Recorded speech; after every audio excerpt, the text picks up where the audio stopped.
সর্বজনীন পেনশনের পুরোপ্রত্যয় স্কিমই বাতিল করেছে সরকার। শনিবার গণভবনে পেশাজীবী সমন্বয় পরিষদের কেন্দ্রীয় নেতাদের সঙ্গে এক বৈঠক শেষে প্রধানমন্ত্রী শেখ হাসিনা এই স্কিম বাতিলের ঘোষণা দেন।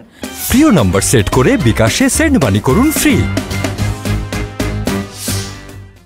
এক বিজ্ঞপ্তিতে অর্থ বিভাগ জানিয়েছে, বিশ্ববিদ্যালয়ে স্বশাসিত, স্বায়ত্তশাসিত, রাষ্ট্রায়ত্ত, সংবিধিবদ্ধ বা সমজাতীয় সংস্থার কর্মচারীদের ক্ষেত্রে প্রত্যয় স্কিম সহ সর্বজনীন পেনশন ব্যবস্থায় অংশগ্রহণের সিদ্ধান্ত বাতিল করা হয়েছে।